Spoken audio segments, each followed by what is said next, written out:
So guys, this is our fifth day of webinar, and today we will be discussing about the malware. Right, we will be discussing about your what is malware, right? We will be understanding the purpose of your malware, your real world examples of malwares, how the malware spreads, right? Then we will be discussing about the types of malwares we are having, your virus, worms, trojans, and many more. Right, we will be discussing about their characteristics, their behavior over there, right? Then we will be having our case studies. After that, we will be moving into the antivirus softwares, right? We will be discussing about the rules of your antivirus software, how our antivirus software works, right? And we will be discussing about the best practices for staying protected over there.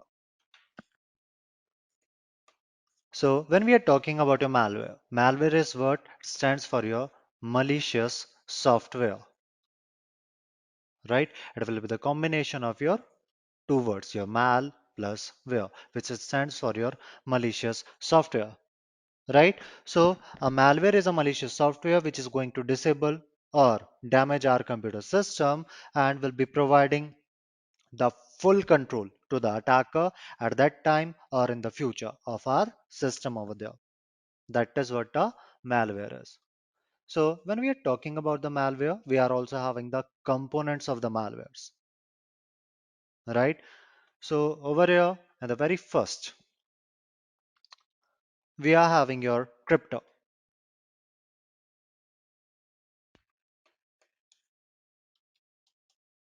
right? And the very first, we are having your crypto over here. Now, a cryptor is a software which will be preventing our malware from getting analyzed over there, right? So for that, what this crypto will be doing is it will be taking, right? Let's say this is a malware we are having, and from it, it will be taking the malicious code and it is going to encrypt it, right? So over here, our crypto, it will be trying to conceal the existence of our malware, right? It will be trying to protect it from the reverse engineering or the analysis over there, right? So for that, we are having lots of tools like we are having a Bitcryptor, we are having a Battleship over there, right? And they will be helping our malware over there by encrypting it, the binary code we are having inside it, right? After the crypto, we are having the next component, which is your downloader. Now, this downloader, it is going to download the malicious file into our system,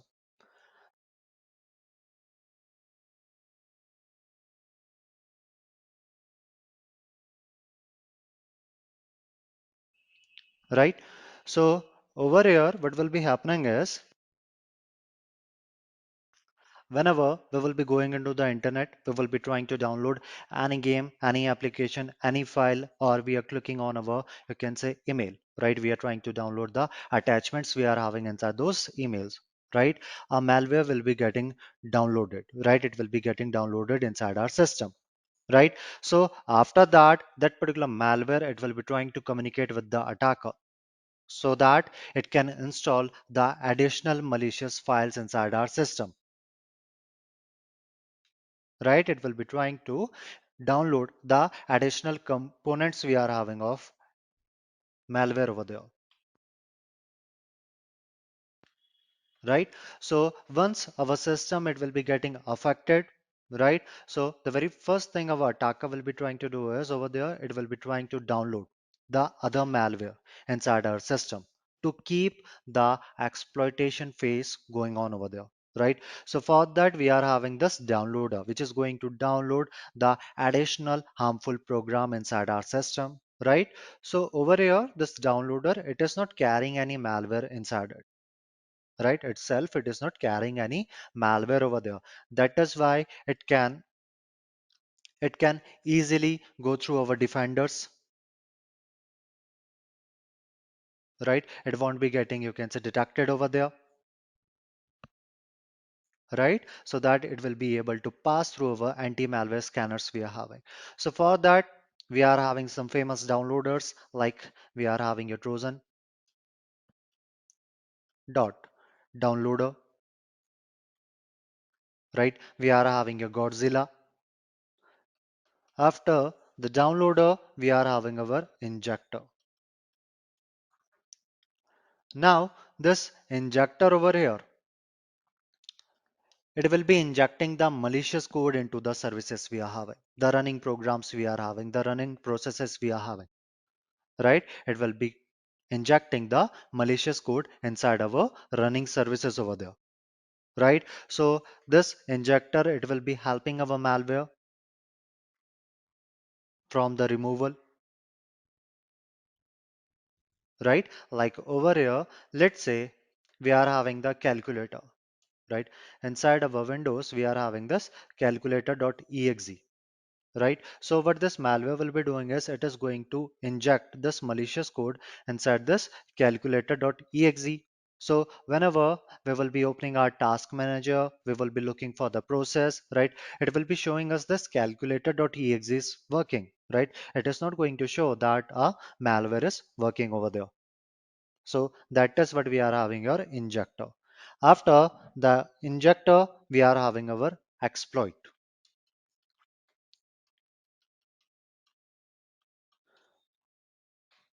So your exploit is what? It is the malicious code which is going to exploit. It is going to breach our system's security by the help of your vulnerabilities to install or to, you can say, steal the information from our system, right? That is what we are having your exploit. After the exploit, we are having our payload. So a payload is what? It's a piece of software which will be controlling the infected system after a successful exploitation over there. And it will be helping the attacker to perform the desired actions inside the victim system. Right? It can be like deleting or modifying some files, degrading the system's performance over there, opening some ports, right? Changing the setting, or to simply compromise our system's security over there. After this, we are having our obfuscator. So this obfuscator, it will be concealing the purpose, right? And it will be very hard to detect. So the forensic guys, they won't be able to catch our malware over there, right? It is going to conceal our malware's code, right? For, you can say, using the different techniques we are having, right? And by that it will be making it very difficult for our security mechanisms, right, to detect it or to remove it over there, right? So for that, what we can do, we can perform like the variables, we can use the encryption over there, we can use the tokenization over there, right? We will be encrypting our malware over there, right? Then after the obfuscator, we are having packer. So a packer is a software which is going to bundle all these components of our malware together, and it will be also making sure that our malware it is able to bypass the system security. And in the last, we will be having our malicious code, right? In the last, we are having your malicious code. So your malicious code, it is the command which will be defining our malware's function.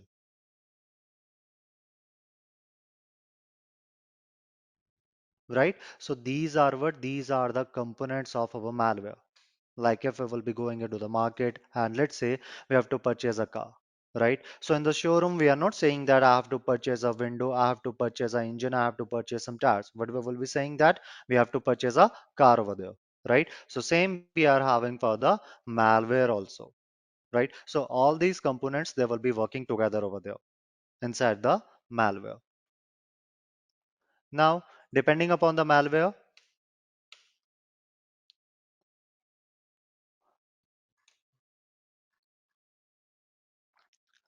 we are also having some purpose of it, right? The work of it over there, right?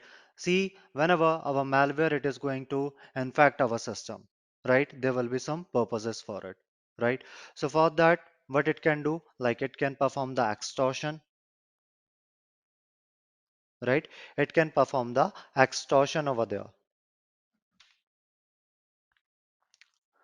like the attacker, he will be encrypting our system, right? And then he will be asking for some money,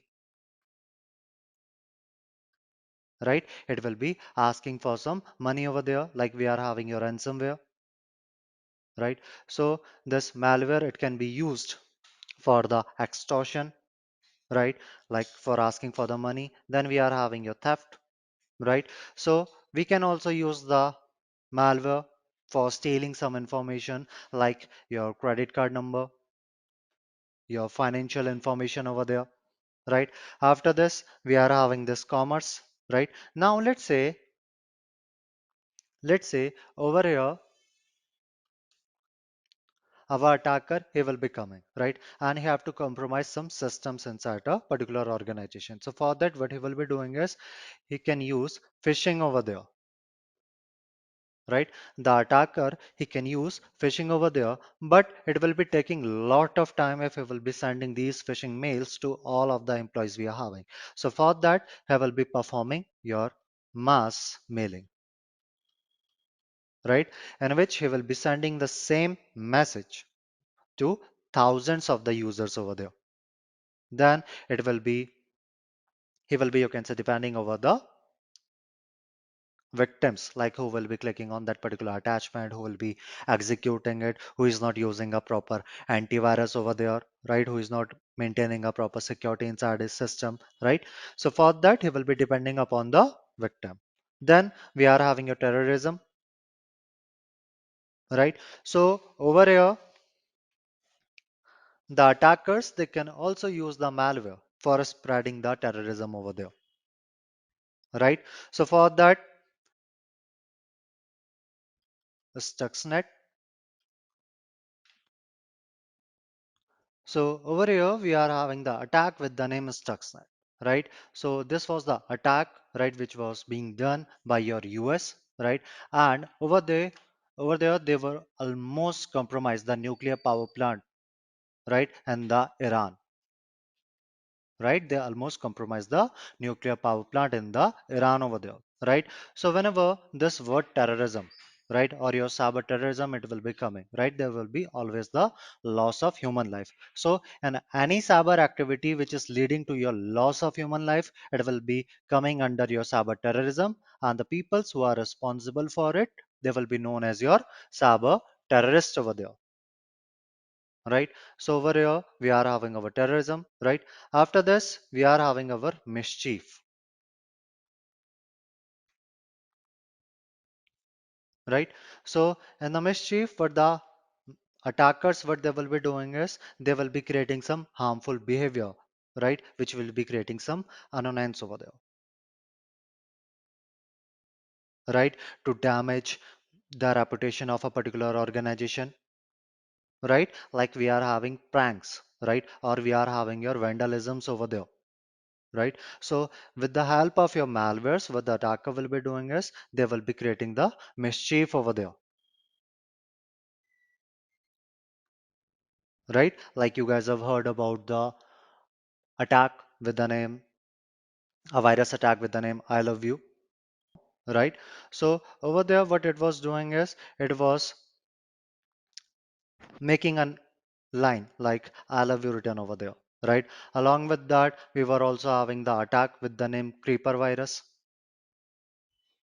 right? We were also having the creeper virus over there. So over there, that particular creeper virus, it was also giving us a statement like I'm the creeper, catch me if you can, right? So over here we are having some these types of virus which will be defaming a particular websites.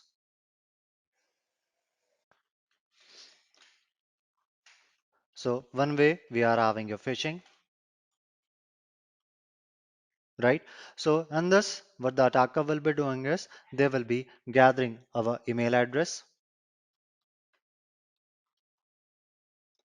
and after that they will be sending us a phishing email, a fraudulent email which will be looking like a legitimate one. Now they can use this phishing mail over there to spread the malwares inside our system, right? For that we will be getting either some links or we will be getting some attachments. So when we will be clicking on those attachments, right, a malware it is going to download inside our system, right? Along with that, what we are doing is we are trying to download the games, from the internet, from the third party stores, or we are looking for the cracked version, right? So previously, when the PUBG, it got banned over there, right? So what the peoples, what they were doing is they were going for any sites, right? Even they were also using the VPNs over there for downloading the PUBG, right? So for that, let's say they are finding a website, and from there they are able to download this game. But this game, it will be also having some malwares inside it. So whenever we will be playing this game, right, it is going to infect our system over there. That particular malware, it will be getting executed, right? Like we are having a games like your God of War, right, your GTA 5 and many more.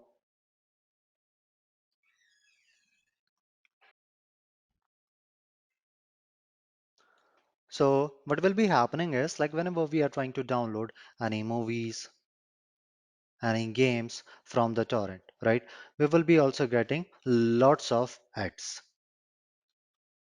right? So over here, these ads, right, whenever we will be clicking on them, they will be also going to download a malware inside our system, right? Like we are having our adwares, we are having our hoax, right? So these are our, you can say, the methods, however, malware it can spread inside our systems. Then after this, we are having your types of malwares, right? So over here, your virus, it stands for your vital information resources under seas, right? So in a simple manner, we can say a virus is what? It is a combination of your certain kind of your algorithm plus certain kind of code, right? So these algorithms, they will be our functionalities, right? The work that particular virus it has to do over there, right? So we are going to write all those things over here. Then we will be having our code, right, which will be making all these functionalities possible or working over there, right? For that we will be writing our malicious code, right? We will be writing our scripts over there, and they will be performing our task, right? So a virus is what? It is a self-replicating program which will be producing its own copy by attaching it to some another programs we are having, right? So inside the virus we are also having the components of it, right? And the very first we will be having the infection mechanism,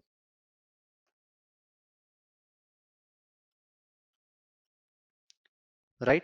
So in this our virus it will be attaching itself to some legitimate programs or the files, right? And it is only going to spread whenever the program it will be getting executed. It means that it will be looking for the human interactions over there, right? After this, we will be having our payload, right? So a payload is what? It is the malicious part of our virus, right? Which can include the actions such as deleting the files, stealing our information, or disrupting our system functionalities, right? Then after that, we will be having our replication code, right? So over here, our virus, they will be containing the replication code to replicate themselves, right? So that they can spread to the other files, the other programs, or some other computers we are having in our network, right? So for that, our virus first, it will be looking for the entry points, right? So it means that our virus, it will be getting downloaded inside our system through the help of your infected files, the email attachments we are having, or the malicious websites we are having, right? So once it will be getting inside our system, right, our virus, it will be getting executed, right? It will be getting activated over there.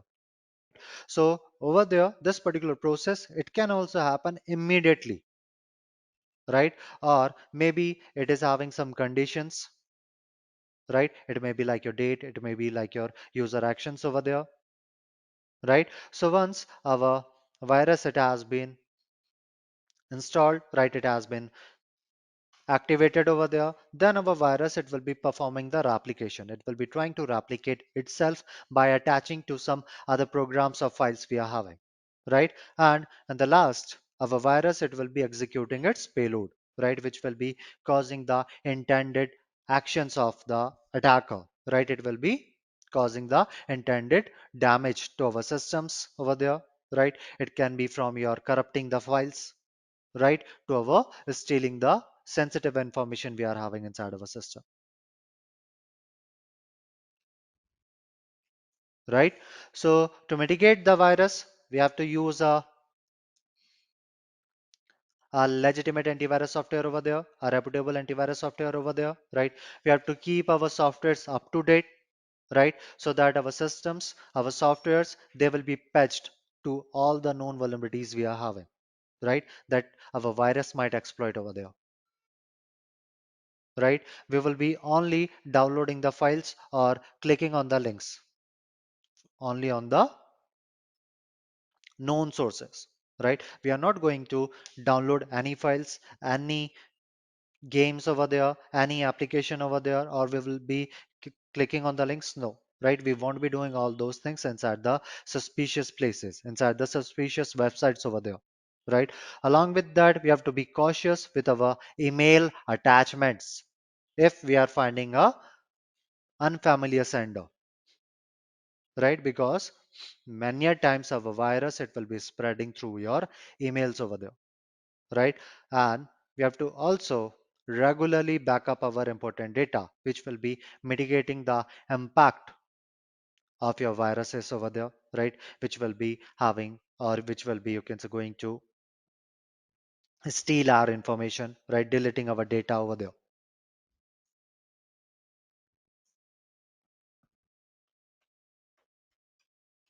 Then after this, we are having the types of virus. For that, we are having your macro virus. So over here, our macro virus, right, it is only going to infect the applications which are having the macro functionalities, right? For that, we are having our Microsoft files, right? We are having your MS Word, your PowerPoint over there. We are having your Excels, right? So it is only going to infect the files which are written, right? Or the softwares who are having the macro functionalities over there, right? So over here, our macro virus, they will be having embedded malicious code within the macros, right? Which will be like the sequence for the instructions or the command, right? And they will be getting executed to perform our automated task within our software application over there, right? So for that, inside the macro virus, we are having our macro code,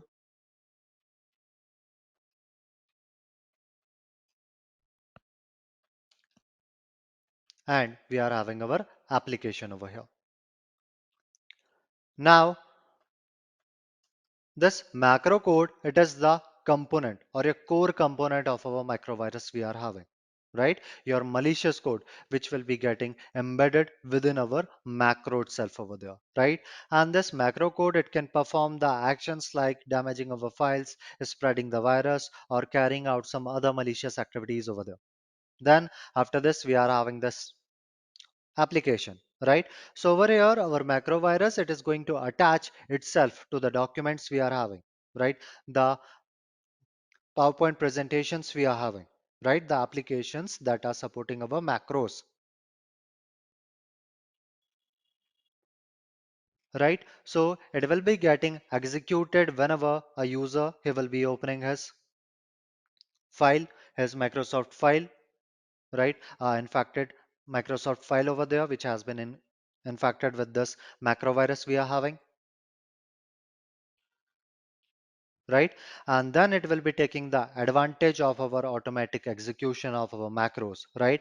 To initiate its other malicious activities that is having, right? So once it has been activated, our macro virus over here, it will be replicating itself by attaching the other documents we are having, right? Or the other parts we are having inside the same documents, right? And then we are having our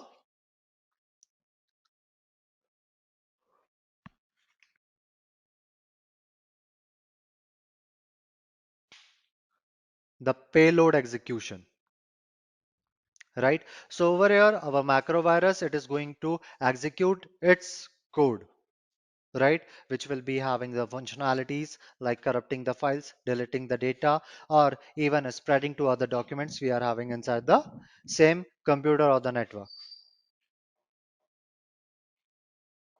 right? So that is what we are having your macro virus. Okay, so we were having this Melissa virus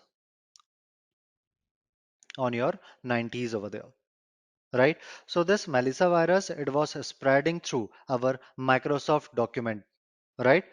Which was attached inside our email over there, right? So whenever the users, they were opening this infected document, right? It was enabling the macros over there.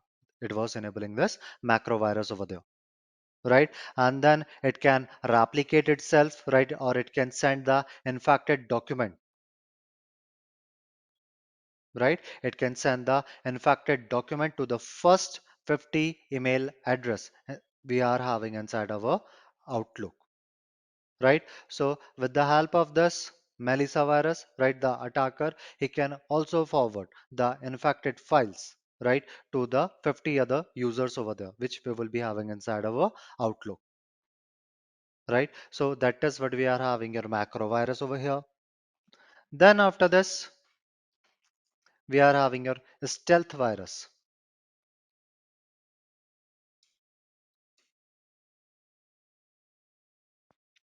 Okay, so this stealth virus, it is a advanced type of virus we are having, right? So it will be using some techniques which will be protecting our malware from getting analyzed from the antivirus software over there, right? Like previously, all the viruses we were having, they were getting easily detected using the signature based methods. But this stealth virus, they are being designed to remain covert, right? Along with that, they will be also avoiding the detection for your extended period of time over there, right? For that, they were targeting our system's file structure, right? And they were using the various methods to hide their presence inside our system, right? So inside it, we will be having your concealment techniques, right? We are having the components of your stealth virus, in which we are having the first one, which is your concealment techniques over here, right? So over here, our stealth virus, it will be using the various types of techniques to hide its presence, like modifying the file size, manipulating our directory information we are having, or altering the timestamps we are having, right? So these kind of technique, they were making it very challenging for our antivirus programs to identify their presence.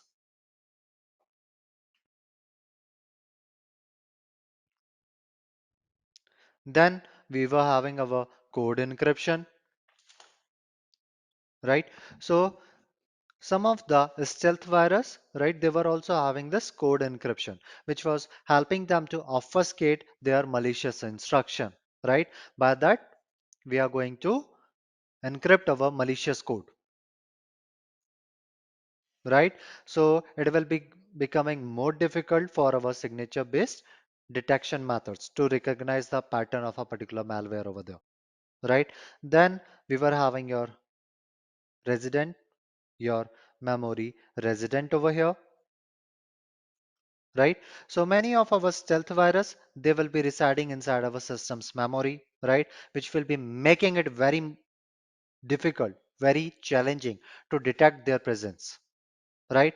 And over there, they can also avoid like direct, you can say directly writing on our disk instead of our operating system over there, right? The volatile memory we are having, right? Which is more your transient and your harder to monitor. Then after this, we were having your anti-emulation techniques, right? So over here, our stealth virus, they will be using the anti-emulations techniques, which will be helping them to deceive our sandbox we are having, which is being used by our software for the analysis. right? So over here we are having this sandbox, right, which will be a isolated environment, right? So we are using a sandbox for testing purposes, for performing the malware analysis over there, right? Inside that we can run our code, right? We can analyze the working of that particular code, whether it is creating some drastic changes inside our system or not, right? So that is what we are having your sandbox over here.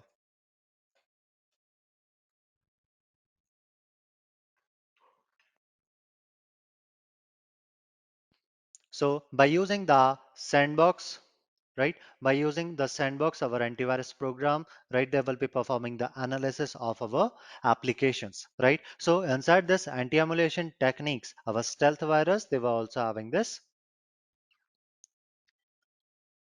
anti-emulation, right? So it will be helping them to prevent our softwares from your analysis over there, right? So by doing that, our stealth virus, they can trick our security tools into providing the inaccurate assessments for them, right?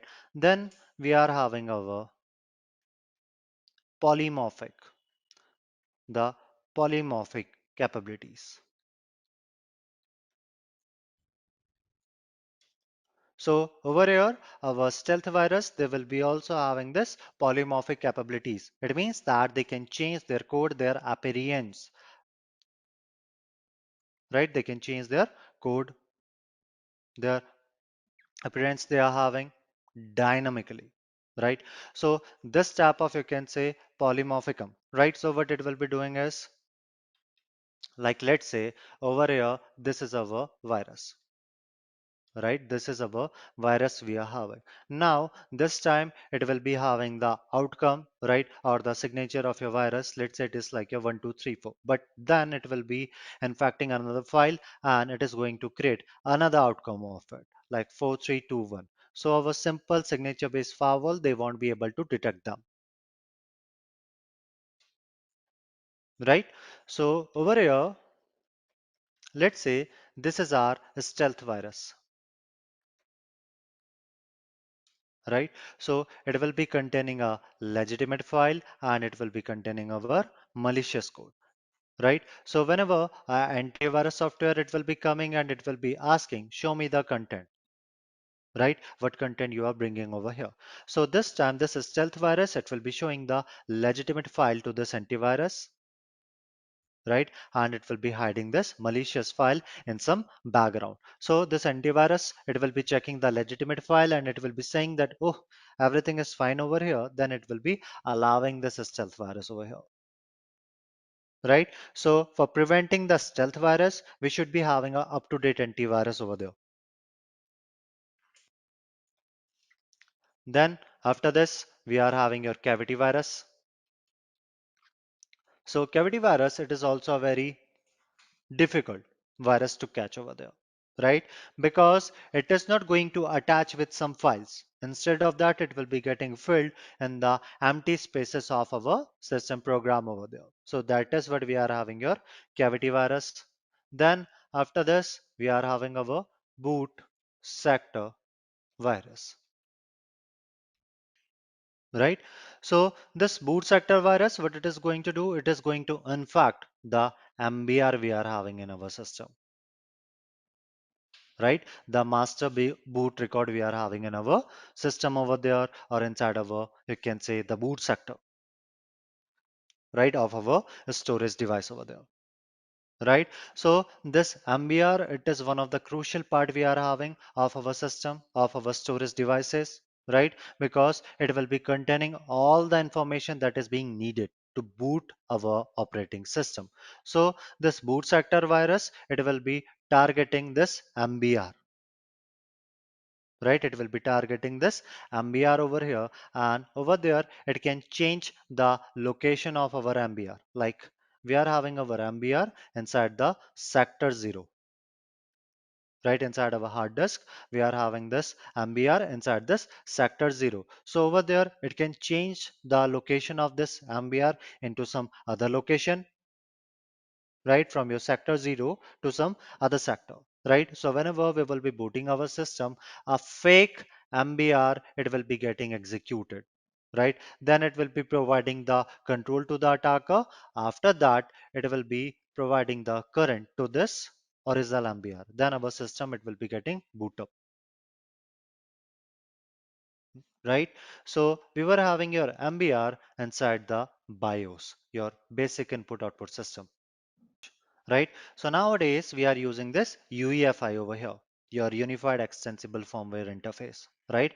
In place of your BIOS. So over here we are not even using your MBR. Instead of this, we are using your GPT, your GUID partition table over here, right? So with the help of this UEFI, what we are having in our system, we are having the secure boot, right? Which will be preventing these boot sector virus to attack on our boot up process over there, right? Because no antivirus they can scan this boot sector virus, because this boot up it will be happening before our operating system it is actually getting loaded. So if you want to see whether you are having the UEFI or BIOS, so for that you can go inside the computer management,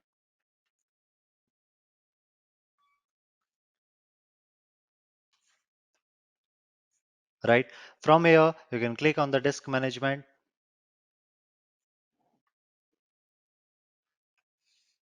See over here for this disk, what it is saying, convert to MBR disk, right? Although it has been grayed out, but it is saying that convert to MBR disk. It means that I'm using your UEFI over here,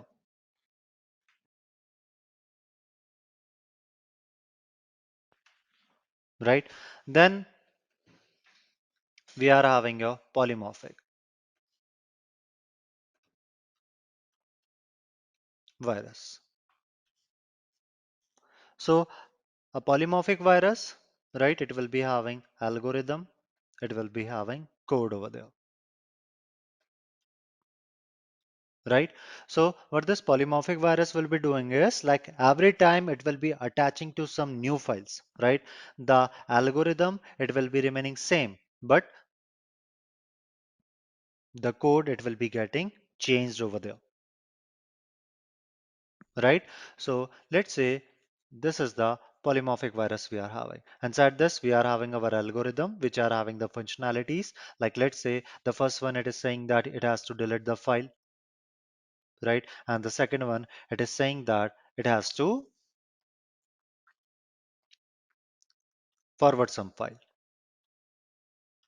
right? And for that, we will be having the code, right? We will be writing our code in different languages, which will be making all these algorithm work over there, right? So every time it will be attaching to some new file, right? The algorithm, it will be remaining same, but this malicious code, it will be getting changed, right? So the next time the antivirus, it will be coming and it will be trying to scan it, right? So it will be marking it as a legitimate one, because our algorithm, it is not containing any virus inside it,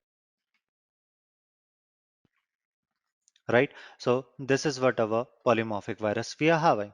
After this, we are having the metamorphic virus, right? So every time this metamorphic virus, it will be attaching to any file, both the algorithm plus the code, they will be getting changed over there, right? So that is what our metamorphic virus we are having, right?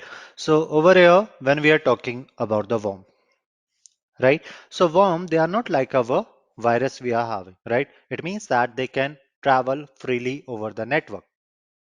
Then they are not needing any sort of human interventions over there. Like let's say this is a network we are having, and inside this we will be having some systems,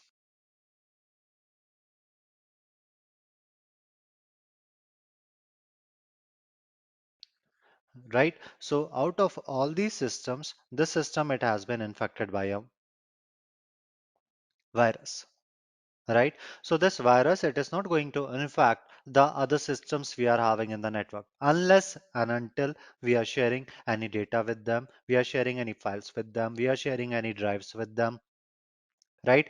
Or we are taking all these users to the same websites from where this particular system, it got infected by the malware. But in the case of your worm, right, if this system it will be getting infected by a worm, then all the systems we are having inside the network, they will be also getting infected by this worm over here, right? So they do not need any sort of human interventions over there. So over here we are having our Trojan, right? So a Trojan is a malware which will be providing the backdoor access to the attacker of our system, right? And the best thing about the Trojan is it will be looking like a legitimate application. Now let's say Mukesh is very fond of playing chess, right?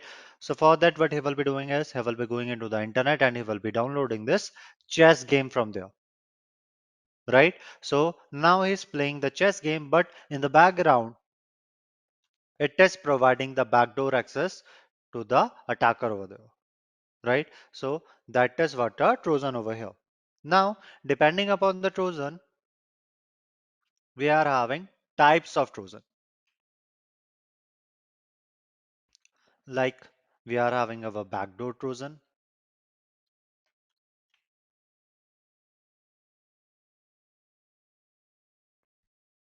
So this backdoor Trojan, it is just going to create the backdoor like a hidden entry point, right? Or we can also say them as your covert channel,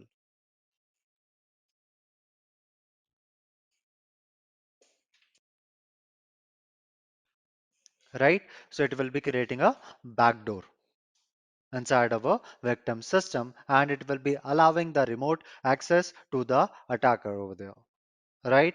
So this backdoor Trojan, it is going to enable or it is going to help the attacker to control the compromised system, to steal the information, or to carry out some other malicious activities over there, right? So previously we were having a Trojan with the name your sub 7, right? We were having this sub 7 over there, right? So the attackers, they were using this sub 7 to take the full control of our infected system, right? They can manipulate our files. They can even capture the screenshot without the user's knowledge. So that is what our backdoor Trojan we are having. After this, we are having the downloader Trojan,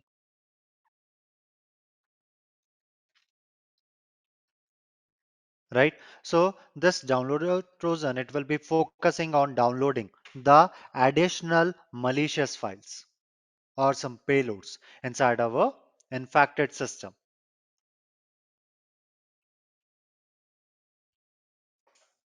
right? So oftenly, the downloader Trojan, right, they are being used as a gateway, right, for installing a complex malware, right, or for enhancing our overall threat over there, right? So for that, we were having a ZLOB, right? So this blob, it was a downloader Trojan, right? Which was trying to deliver the rogue security software inside the victim system, right? So once this blob it has been installed inside the victim system, right? It can download, it can install the other malware components without the user's knowledge by using this covert channel over there. After this, we are having your rat, your remote access Trojan, right? They will be providing the remote access over the infected computer, right? And it is going to enable the attacker to perform various malicious actions over there, like viewing the desktop, recording the keystrokes over there, right? Or activating the webcam also, right? So for that, we were having a famous one with the name Dark Comet, right? So this Dark Comet, it was a rat, the remote access Trojan, right, which has been used for your various malicious activities, right, like spying on the users, right, stealing their sensitive information, controlling their whole system remotely. Then after the rat, we are having your dropper, drop a Trojan, right, which are being designed to install the additional malwares inside the victim system. So for that, they will be oftenly disguising our payload to evade the detection from our antivirus, right, which will be making them a very crucial component in our chain attacks, in our supply chain attack or your multi-stage attacks over there, right? So for that, we were also having a Trojan, a famous one with the name Amotet, right? So this Amotet, it has been used for your various purposes like delivering the payloads over there, including in our ransomware, right? Including our banking trojans over there, right? And it is going to infect our system and then it is going to download and install the additional malware inside the victim system, right? Then we are having this fake antivirus.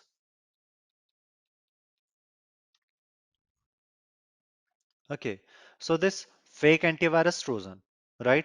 What it was doing is it was looking like a legitimate antivirus software over there, right? And whenever the users they were using this fake antivirus, it was also generating the security alerts, but they were all fake, right? They were just trying to convince that particular user to purchase the other services we are having for that particular software, like we are having the pro version of it, right? So over there we are having your WinWeb security, right? So that is the famous Trojan we are having for this fake antivirus Trojan over here, right? So what it was doing is it was displaying the fake security alerts, right? And it was also forcing the users to pay, you can say, certain amount of money for the full version of it, right? To remove the threats over there from the system, right? So it was being used for, you can say, extracting the money from the users by showing the security threats. Then after that, we are having our banking Trojan. So this banking Trojan, it is especially targeting our financial information, right? Like our login credentials we are having our banking details, right?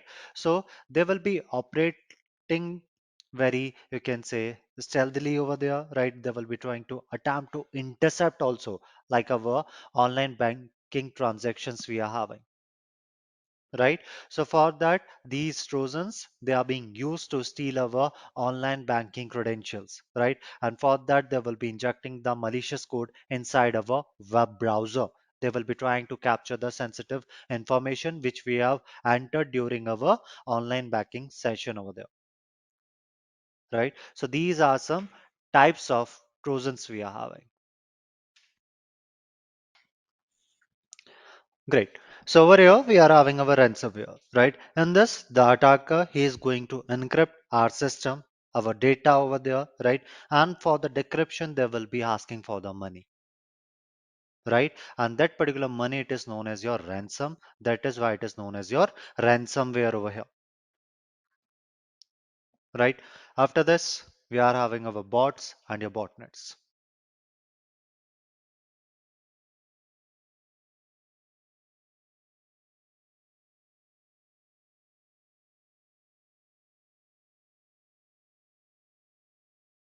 Right? So that is what your bot is, right? A compromised system or a software which can be controlled remotely over there, it will be known as your bot. Now, botnet means to say we are having the collections of bot. That is what we are having your botnets over here, right? So over here, the attackers, they are using these bots and the botnets, right? For performing some other malicious actions, right? So over here, and the very first, we will be having our attacker, right? He is going to create a malware, right? The attacker, he will be creating a malware over here.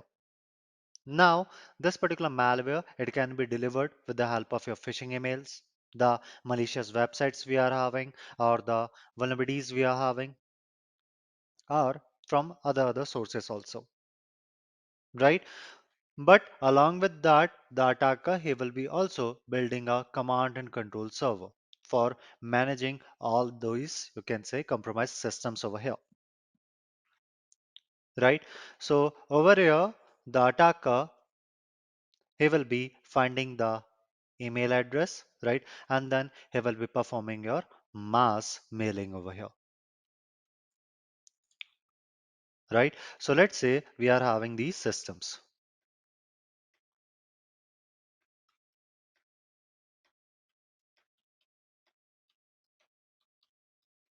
right? So all these you can say users they have received this phishing mail,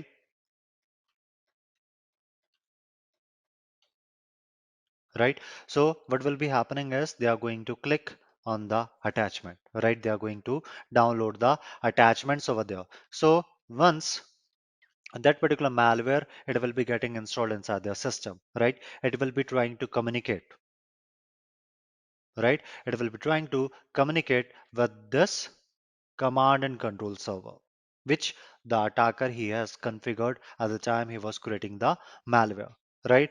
So from here, the attacker he will be writing his commands inside this command and control server, right? He will be giving the commands inside this command and control server, and then this command and control server it will be forwarding all those commands inside these botnets over here, right? So with the help of these botnets, the attacker he can perform the attacks like your DDoS attacks over there for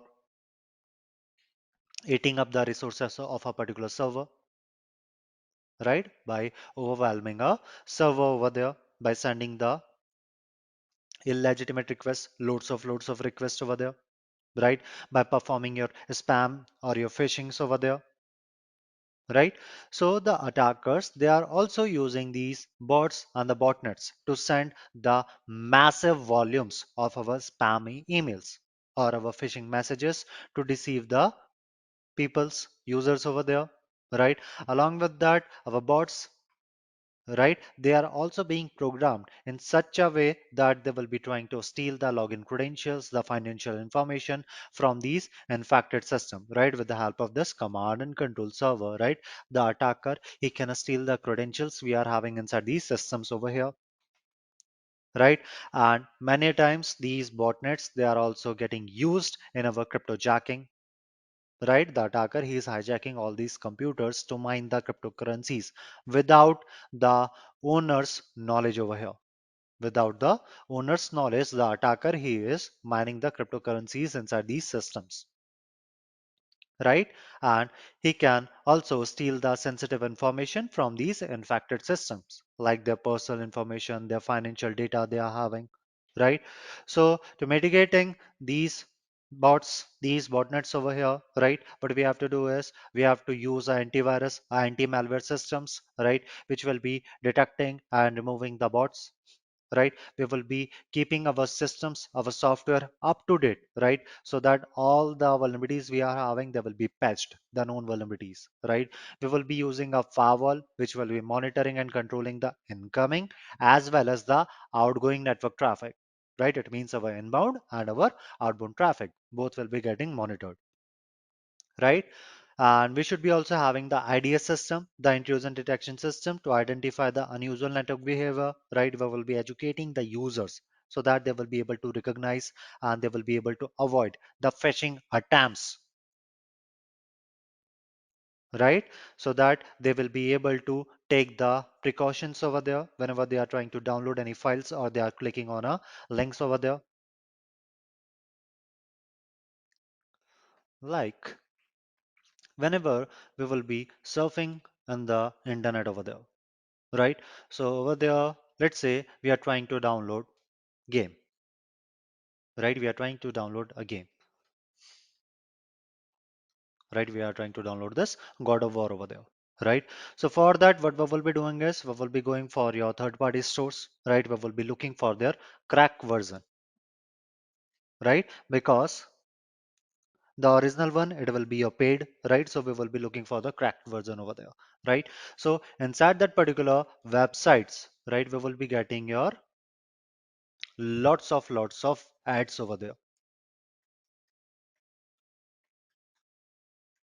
right? We will be getting lots of ads over there, right? So these ads, they will be known as your adwares, right? So we are not saying that all the ads which we will be getting, they will be malicious. No, right? But 60% of the chances that those ad, they can be malicious, because when we will be clicking on these ads, they will be directing us to some new web page or a new website over there. Right now it may happen like this particular website from where we were trying to download this God of War, it is fine, but this new website, it is malicious, it is going to download a malware inside our system, right? So that is what our adware is. Then we are having a spyware, right? So the spyware, they are the kind of malware which is being used to spy on the activity of the user, right? Like what you will be doing over there, right? Everything will be getting monitored, like which website you were browsing over there, right? What was your browser history, right? So all the things, they will be getting monitored by the attacker. So that is what we are having here, is spyware, which is being used to spy over the activities of the target. Then after this, we are having rootkits. Okay, so over here, our rootkits, right? These are the programs that are going to hide the presence of the attacker as well as his malicious activities, right? Along with that, it will be providing the full access of that particular system at that time and in the future also, right? That is what a rootkit is. Now, depending upon the rootkit, we are having some types of rootkit. Like we are having your hypervisor level rootkit, right? So this hypervisor level rootkit, right? It will be allowing the attackers to insert the guest operating system inside your computer. Like we are having your VMwares, the virtual machines, right? And it is also going to modify the boot sequence of your computer, right? And then it will be forcing you to load the operating system, right? Your operating system as a virtual machine. That is what a hypervisor level rootkit, right? Then after this, we are having the boot loader level rootkit, right? So a bootloader is what? It is going to place the operating system inside of a memory, right? So this bootloader level rootkit, it is going to replace our original bootloader in sector 0, right? And it will be replacing it with itself, right? So every time we will be restarting our system, right? We will be turning on our system. First, this fake bootloader, it will be getting executed, and then it will be giving the access to the attacker. Later on, the control will be passed to the original one. After this, we are having your hardware or the firmware level rootkit.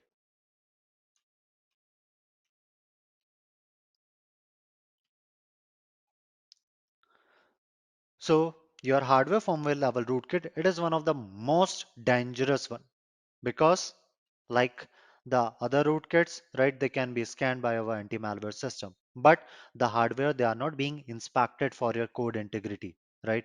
So if your system, it is having this type of rootkit, then the only remediation is to remove that particular hardware from your system, right? That is what your hardware level rootkit we are having. After this, we are having the application level rootkit.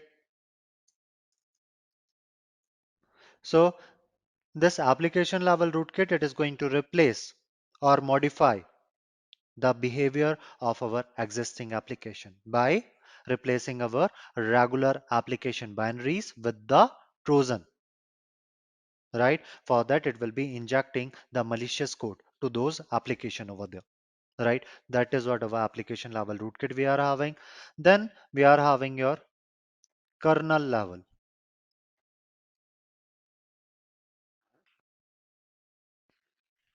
right? So over here, our kernel, it will be providing the interface between our user and our hardware,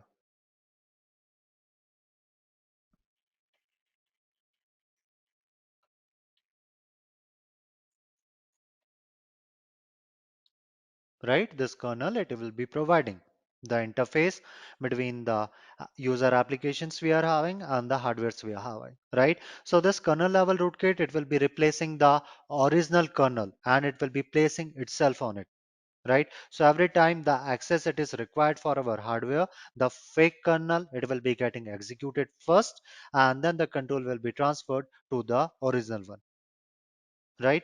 So guys, the countermeasures for your rootkit apart from your hardware level is to reinstall the operating system, right?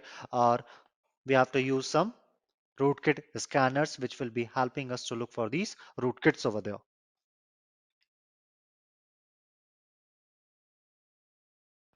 After this, we are having our fileless malware.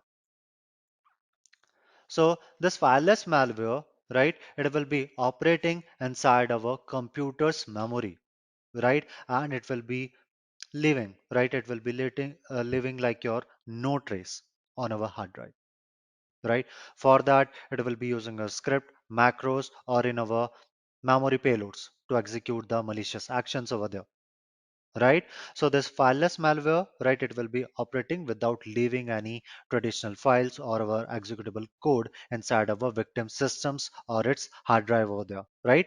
So unlike the other malwares, right, they will be relying on our files, but this fileless malware, it will be residing inside our system's memory, our RAM we are having, right? And then it will be infecting our system tools, right? Our processes we are having to carry out the malicious activities over there, right? So this particular process, it is making very challenging to detect, to mitigate this fileless malware, right? By using the traditional antivirus methods we are having like the signature based.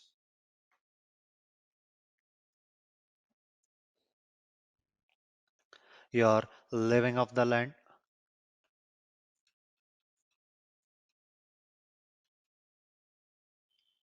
Great. So over here we are having our law. You're living off the land, right? So inside this, what we are having is we are having our fileless malware, right? So as I was saying that our fileless malware, right, they will be using our legitimate tools, right? Like we are having our law, right? Your living of the land binaries, right? Or it is also known as your lol bin over here, right, to carry out the malicious actions we are having. So for that, it can use like our PowerShell, it can use our, you can say, Windows management over there, or some other processes we are having, right? So for that, this fileless malware, it will be leveraging our built-in system utilities and the tools for the malicious purpose, right, which will be making the detection a lot difficult, right? So the attackers, they are using this living of the land tactics, right, to perform the cyber attack, right, to carry out their malicious activities by using the tools and the resources which are already present inside our system, right, rather than relying on the new tools, right, which can be easily detectable, right? So that is what we are having your fileless malware and the lol bin.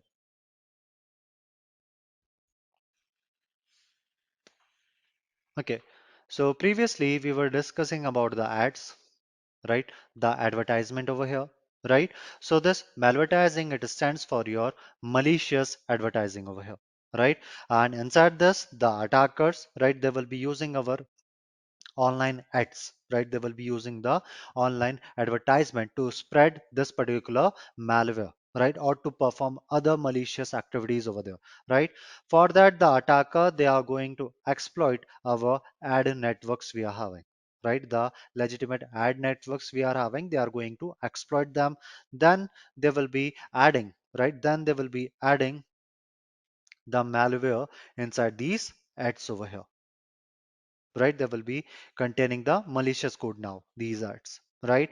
So the goal of this malvertising is to infect our systems with a malware, right? With the help of your attack drive by download attack,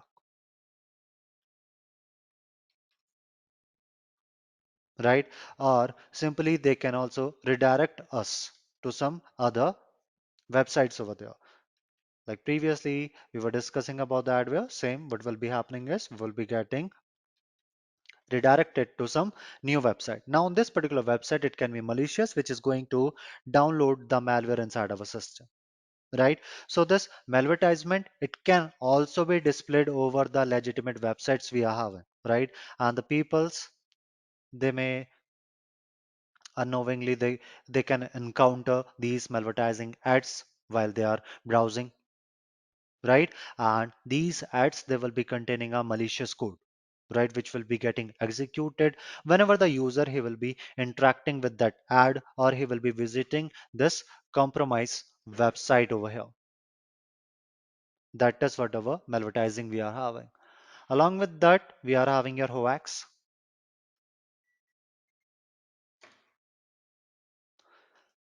So when we are talking about your hoax means fake warnings, right? So whenever we will be surfing over the internet, right, we are going through the websites over there, or we are using your torrent, right? Over there, we will be getting these fake warnings, which will be saying that your system's memory, it has been consumed, right? Your system's memory has been fully consumed. Use this cleaner,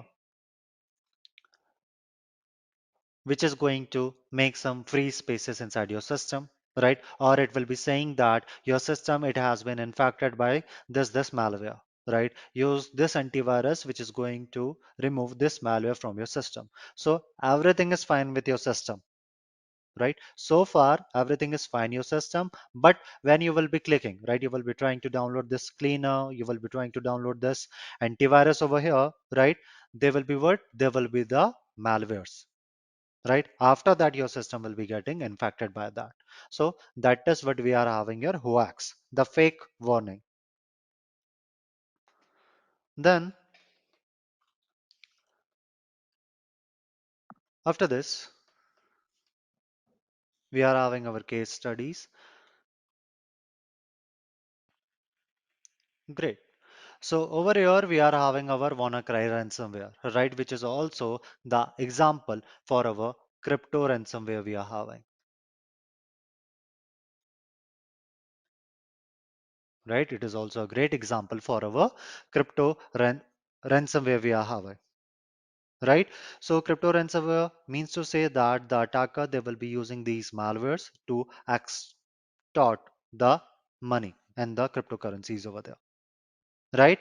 So in this ransomware, what the attacker will be doing is either they will be encrypting our valuable files we are having, the sensitive data we are having, right? So that we won't be able to read them, right? Or simply they will be locking out our whole computer so that we won't be able to use our system also, right? So the ransomware that is using your encryption, right? It will be using your crypto ransomware over there, right? So over there they will be locking you out from our system, right? And that type of ransomware, it will be known as your locker ransomware,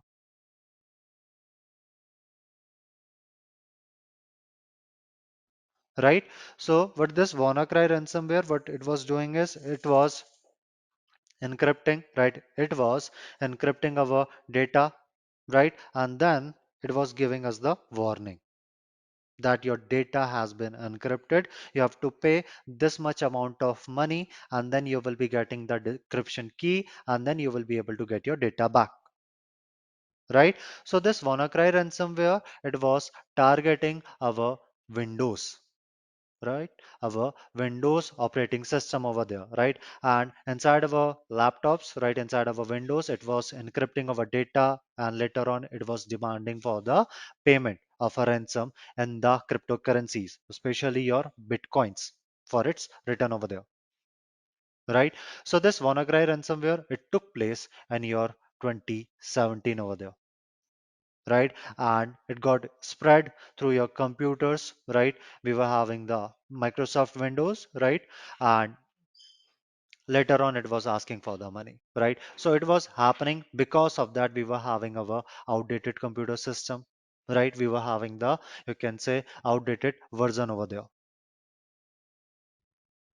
right? Then we are also having your Petya, right?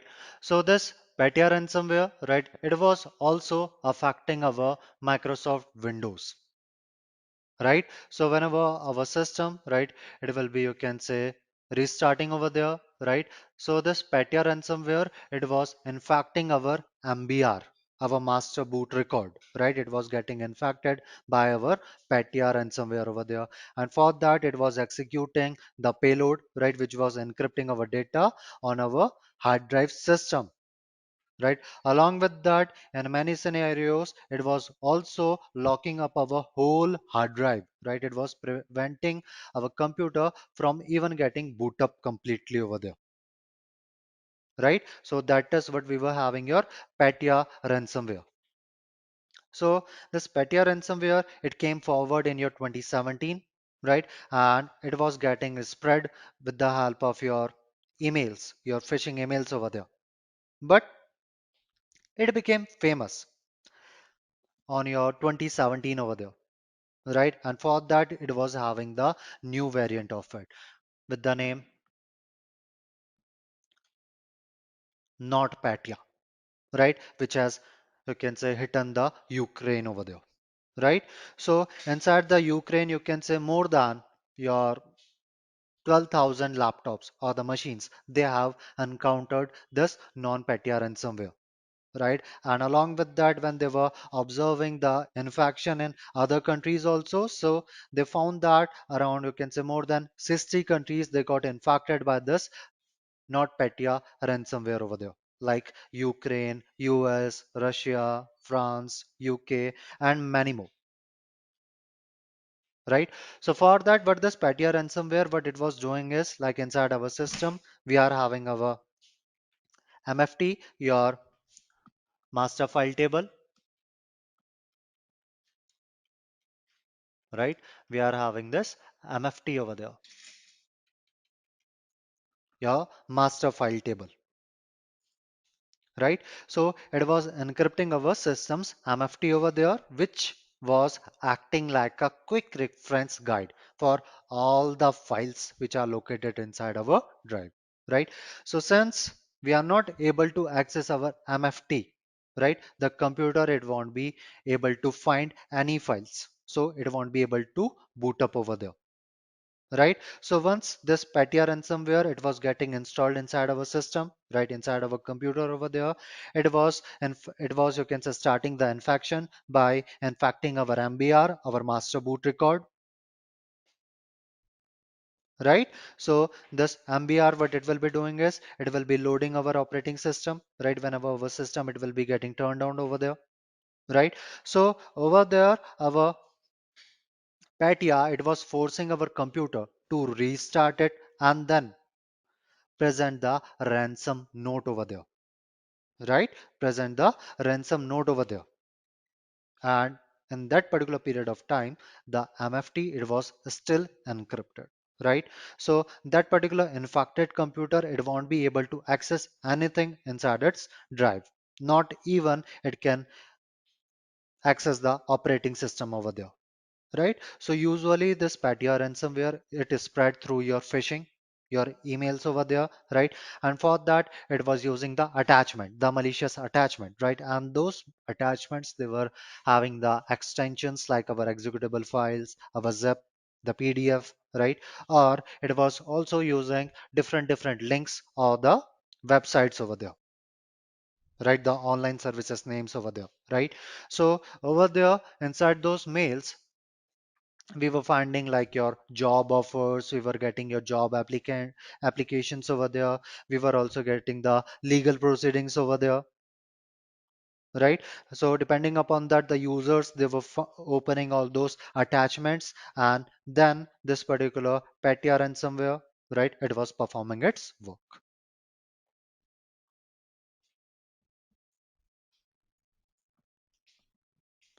right? So, and both of the scenarios in your WannaCry ransomware and the Petya ransomware over there, right? So, we were having this SMB version 1, right? So, this was the problem we were having inside our system, right? Which was a, you can say, a network file sharing protocol we are having your SMB, right? So all the systems who were having this SMB version 1, they were vulnerable to this WannaCry ransomware along with this NotPetya ransomware over there, right? Along with that, we have to think twice before clicking because a single click is going to infect your whole system, right? So over here, what we will be doing is before clicking on a particular link, right? We will be hovering over it. Then in the bottom of our page it is going to show us the link, right? We will be looking into the link, right? From there we will be getting the idea whether it is a legitimate link or not, right? So we have to think before clicking over there, right? We will be regularly updating our softwares, our operating systems over there, right? So over here, if our systems, our softwares, they are up to date, right, with the latest security patches we are having over there, then it will be quite difficult for the attackers to exploit the vulnerabilities in our system because the attacker, they are generally attacking on the system, the outdated softwares we are having, right, to gain the access over there, right? So by regularly updating the softwares and the operating systems, the organizations or the individuals, they can reduce the risk of a successful ransomware attack over there, right? We should be also using the strong passwords, right? Having a strong password, it is like a first line of defense against the cyber attack, right? That is why in the organizations we are having the password policies, right, which will be requiring the employees to use a strong, unique password, right, that will be very difficult to guess or to crack. If we are using the weak passwords, then it can be easily exploited by the attackers, right, who will be using the tools for performing the password cracking, like whether they are performing the brute force or the dictionary based attack, right, in which they will be using the tools, right, for cracking the password. We can implement the multi-factor authentication over there, which will be adding like a extra layer of security, right? Along with that, we have to also limit the user access and the privileges over there, right? So if we are limiting the user's privileges, right? So what it will be doing is it will be also helping us to prevent the ransomware attacks over there, right? So for that, like we are having your least privileges, right? We are also having the zero trust model, right? So in the least privileges, what we will be doing is we will be restricting the users, right? We will be restricting the users with the access to only their systems, to only their data, which is necessary to perform their job, right? Their responsibilities over there, their functions over there, right? So it means that even if a user's account it will be getting compromised, then the attacker he won't be able to access the other data we are having inside the system, right? He will be only having the limited access of the systems and the data, right? Which can also reduce the impact of a particular attack, right? We are having the zero trust model, right? Which will be taking this one step more forward over there, right? In which we will be assuming all the users, all the devices on our network, right? They are like your potentially compromised, right? Or we will be thinking that we are not going to trust anyone over there, right? So that is what your zero trust model, right? So inside this zero trust models, the users first what they have to do, they have to prove their identity, their access privileges before getting the access to the resources, right? Which can add the additional layer of security over there, right? We should be regularly backing up our data over there, right?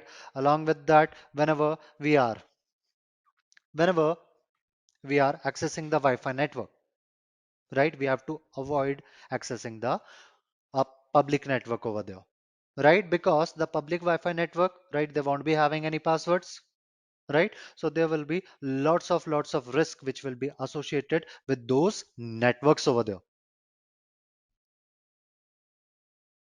right? Because in those scenarios, the attackers, they can also create a rogue access point, a fake Wi-Fi network over there, right? So whenever a user he will be connecting with that fake Wi-Fi network, right?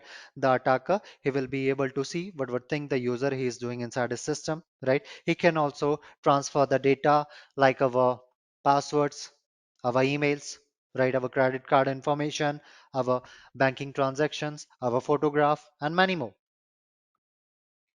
right? So they all will be happening once we will be connecting to a rogue access point over there, right? So even if we have to, you can say, connect to a public Wi-Fi network, we have to make sure that we are not performing any uh, financial transactions over there, right? We are not sending any sensitive information over there, right?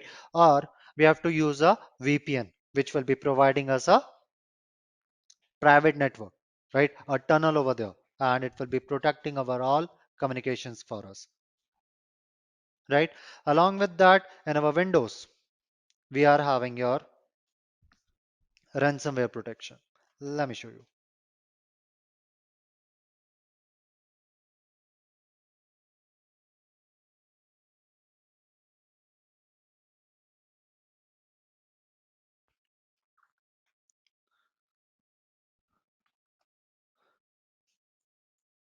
So in the last, you can see we are having this ransomware protection over here, right? So once you will be turning this ransomware protection on over here, right? What it will be doing is it is going to give you the information if any file, any program will be making any change inside your system, inside your folder over there, then it is going to stop it and it is going to tell you over there, right? So for that, we are having this ransomware protection over here, right? Along with that, we have to regularly scan our system, right? Or you can say on the daily basis or in the automatic basis over there, right? We have to use the email security, right? We have to use the filters which will be removing the phishing mails over there, right? Because the phishing, they are the main vectors, you can say, for the attack or for the ransomware delivery over there. So these are the measures which we can use to avoid the ransomware, to prevent from the ransomware over there, ransomware attack. Then we are having your antivirus. So antivirus is what? It is a kind of a database, right? And inside that particular database, they will be having the signatures of all the well-known viruses which has been discovered, right? So over here, our antivirus, it will be working on the basis of your three principles. That is what your signature based, your heuristic based, and the behavioral based, right?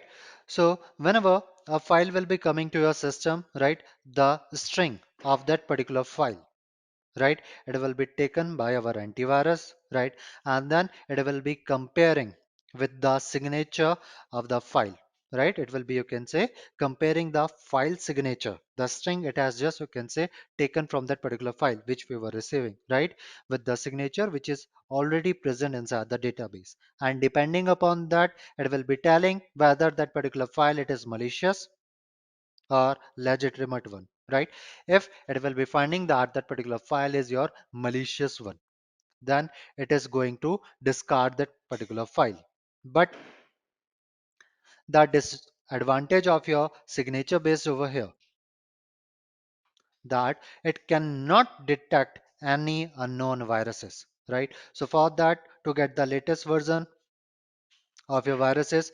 We have to regularly update our systems, our antivirus over there, right? Then after this, we are having a heuristic based, right?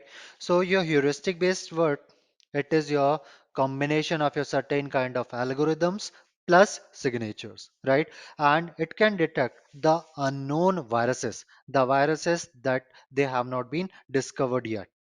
But many a time it is going to mark the legitimate file as a malicious one over there. So they will be working on this heuristic based approach over here. Then we are having a behavioral, right? So whenever the files they will be coming to our system, right, the characteristics of that particular file, it will be checked whether that particular file is it causing some drastic change inside of a file system, right, to our registries over there, right? So for that we are having your antivirus like your Nortons, right? What they will be doing is they will be working on this behavioral approach over here, right? So for that, like inside of a Windows, we are having this user account control setting, right? So over here we are having this user account control setting, right? So by default this particular bar it will be coming here, right? So it is saying that notify me only when applications try to make changes to my computer. Don't notify me when I make changes to Windows setting, right? So over here, what this user account control setting will be doing is if your system, your files or your application, they will be trying to make any changes, right? It is going to give you a pop-up, right? It is going to give you a pop-up over there. So over here for the best practice, what we have to do is we have to keep this bar in the top, right? Because when the attackers, they will be trying to get the access of our system, right? They will be trying to get the access of our system. So for that, most often they will be having the CLI version, right? They will be having the CLI access over there, the commands, right? And from the command line, what they will be doing is they will be trying to access our different services over there, right? Let's say they want to open our control panel, they want to make some changes inside of a firewall, inside of a antivirus over there, right? So have you guys ever seen like whenever we are opening our antivirus, right, we are making any changes inside of our antivirus, inside of a firewall, over there what will be happening is we will be getting the pop-up like open as your administrator, something like that, right? So that is the work of our user account control setting. Because whenever the malware, right, it will be getting downloaded inside our system, from there it will be trying to download the components it is having, right? And whenever it will be trying to download any component, right, our system, it will be giving us the pop-up if we are having the virus and the threat protection enabled, if we are having the ransomware protection enabled, if we are having this user account control setting enabled, right? It is going to, you can say, provide us the pop-up, right, that it is, you can say, trying to perform some, create some changes inside your system, right? So we will be getting this with the help of your virus and threat protection over there, your real-time monitoring over there, right? So these are our three principles on the basis of our antivirus will be working over there.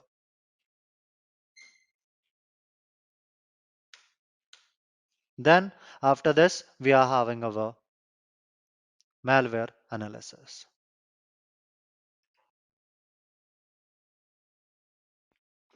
right? So malware analysis means to say that we will be trying to identify, we will be trying to capture the malicious code, right? So that we will be able to get to understand like what kind of malware it is. That is what we are having your malware analysis over here, right? So depending upon this malware analysis, we are having two types of malware analysis. We are having the static malware analysis and we are having the dynamic malware analysis, right? So over here, your static malware analysis, it is also known as your code analysis, right? It is also known as your code analysis over here.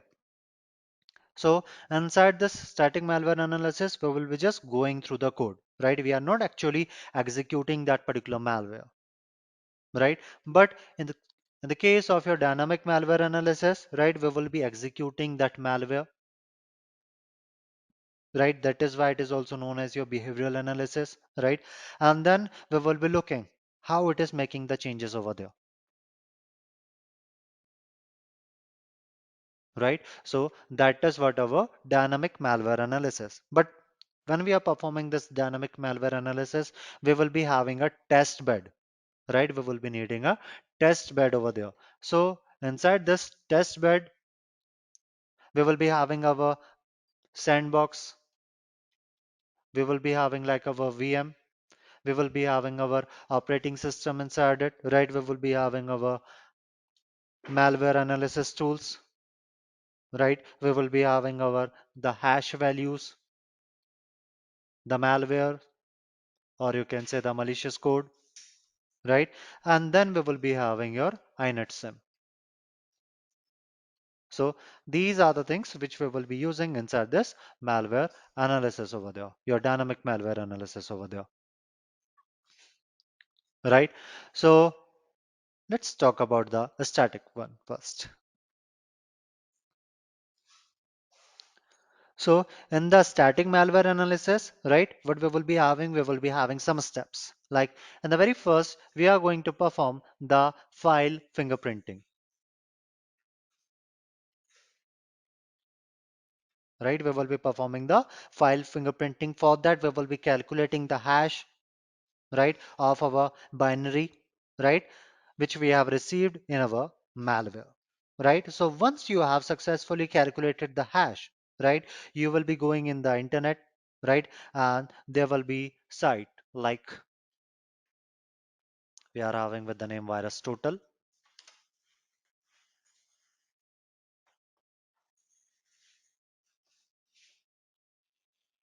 right? So over here we are having our site with the name virus total, right? So inside this virus total, you will be putting that particular hash value, right? And then it will be telling whether this particular hash it is correct or not, right? Along with that, as we were discussing about the games, now let me show you. We are having a site with the name Oceans of Games,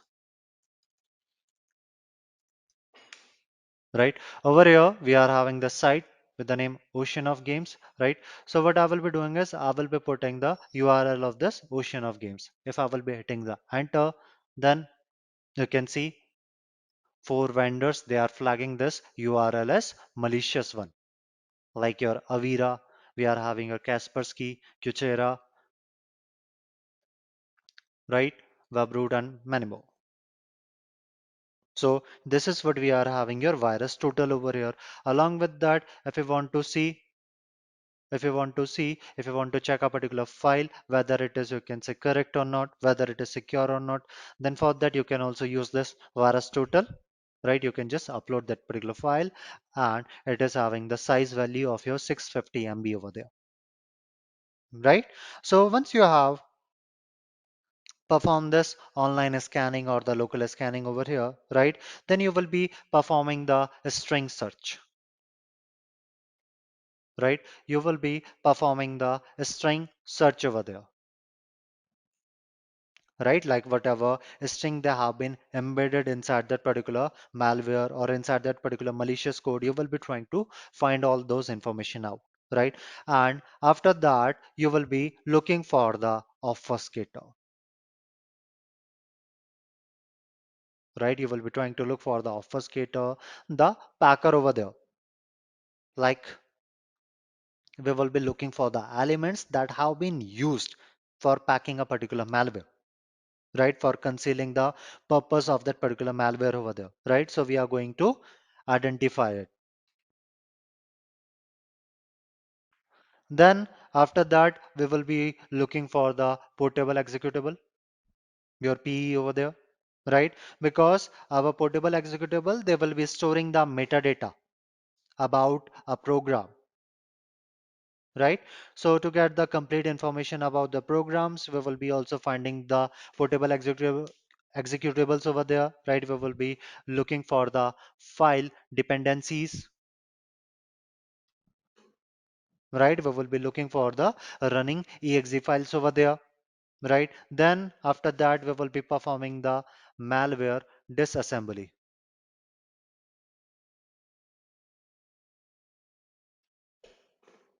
right? Which will be giving us the information like what sort of language that have been used for that particular malware, right? For that, we are having your debuggers, right? Like we are having the famous one, like your OLI debuggers, right?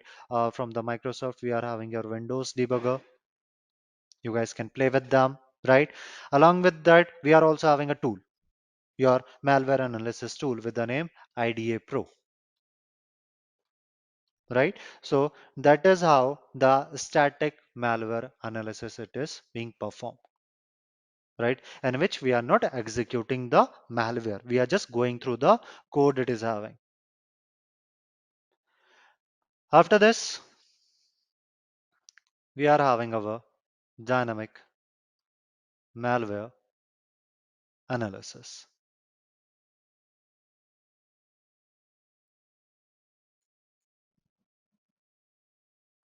right? So in this, what we will be doing is we will be having two partitions, right? Inside this dynamic malware analysis, we will be having your two partition, right? The first one in which we are going to check our system, right? For that, we will be creating the system baseline over there, right? We will be taking the snapshot of our system, of our machine, right? And then after taking the snapshot, like in our VMware,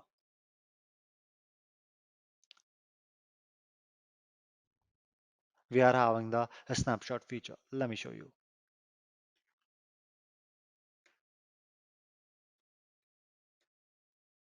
Right? So over here, if I will be clicking on any machine over here,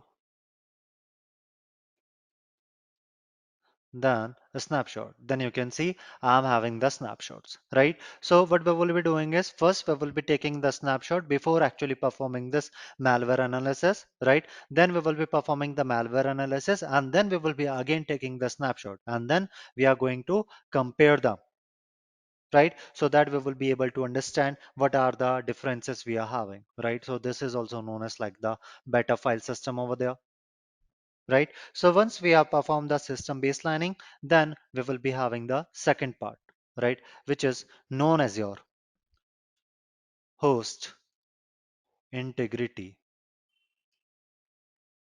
monitoring,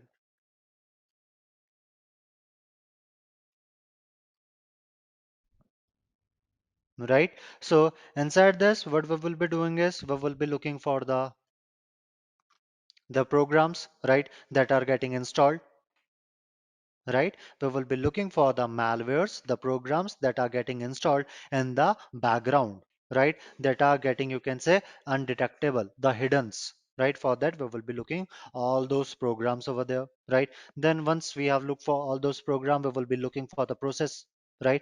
Our malwares, they are initiating over there, right? To take over their executions, right? For that, we will be performing this process monitoring, right? And we are also having the tool with the name like what's running, right? It will be giving us the information about all the processes that are running inside our system and that particular time, right? Then we will be performing your files and the folder monitoring, right? So for that, we are having your sigvarif. On our Windows, we are having your sigvarif over here, your signature verification. You guys can click on it, start, right? So what it will be doing is it will be helping to maintain the integrity of your system. The critical files have been digitally signed so that any changes to these files can be quickly detected, right? So over here, it will be looking for the signed files, the files which has been signed by the authorities from the, you can say, Microsoft over there. And if it will be finding any file which has been not signed from a proper authorities, for that it will be giving us the information. Like for me, I think it will be giving the information for your two or some more files. Let's see.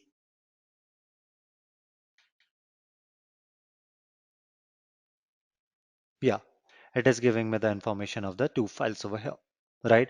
And rest of that, what it is saying that out of 418 files, your 416 files are signed, and two files I'm having, they are not being signed over here.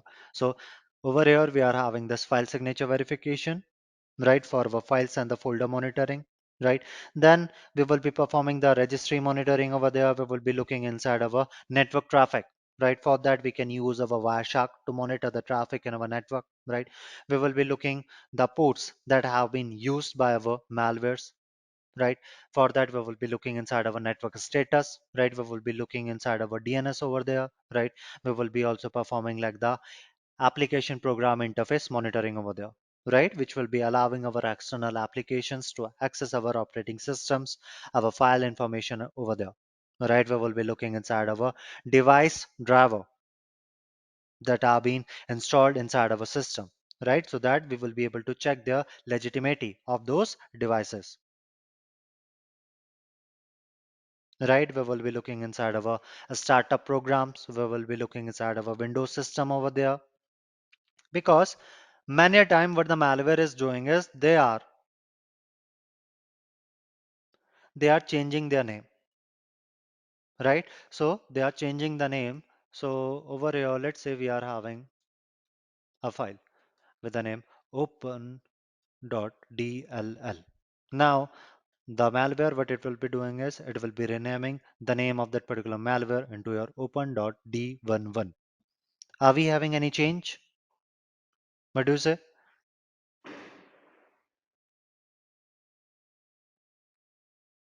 Right? So over here, our malware, they are renaming themselves whenever they are running, right? So that they won't be able to get caught, right? And they will be trying to look like our Windows services, right?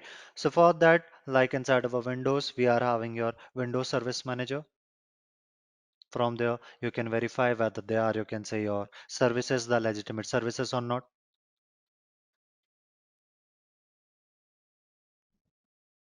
right? So that is how the malware analysis it is being performed.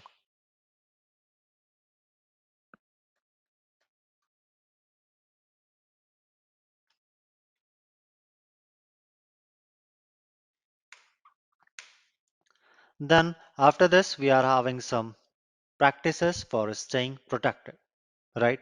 For that, we should be using a antivirus software, right? In our systems, in our mobile phones also, we have to use the antivirus software, because nowadays the attackers, they are trying to compromise our mobile phones instead of compromising our laptop.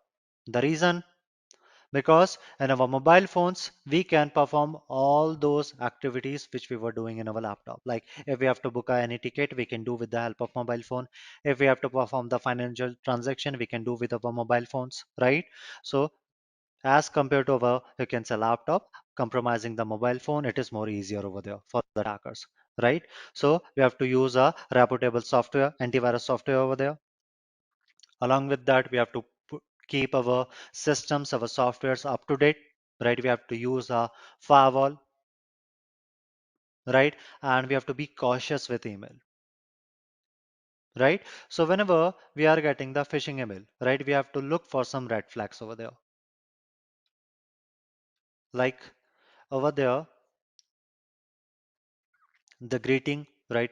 It will be like dear, but the banks, the organizations, they are not sending us like dear, right? Along with that, we have to also look the name, right? Whether that email it is matching with the name over there, right? We have to look into the signature, right? We have to look in the name, like from where it is coming, right? Because many a time you will be finding that it is coming from the bank, right? Like let's say Over here, we are getting a mail from a bank employee, let's say with the name Alson Parker over here, right? But in the email address, it will be saying that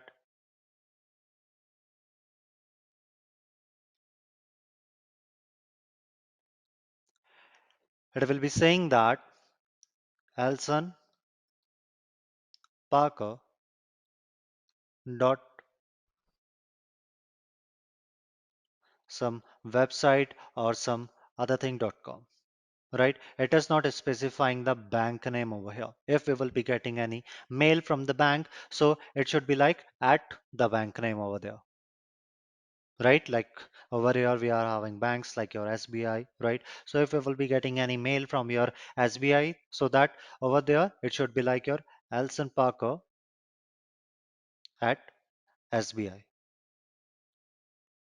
but it is something website.com over there, right? So we have to also look for all these information. Along with that, we have to look for the grammatical mistake over there, because the mails which we are receiving from your banks, right, they are not having any grammatical mistakes inside it. The reason we are having these grammatical mistakes, because let's say the attacker is sitting in some different country, right, or he has to perform an attack on the country like your Germany, right? So in the Germany, most of all, they are speaking in the German, right? So what the attacker he has to do, he has to write a phishing mail, and for that he will be using the translator, right? He will be using the translator tool. Now, many a time these translator tool, they are giving us these grammatical mistakes, right? So we have to also look for these grammatical mistakes over there, right? We have to secure our network by using the strong password, right? And we have to be careful with the downloads, because a single click, it can compromise your whole system, right? We have to think twice before clicking on a particular link over there. Okay, so these are the practices which we can use for staying protected from these cyber threats, from these malwares over there.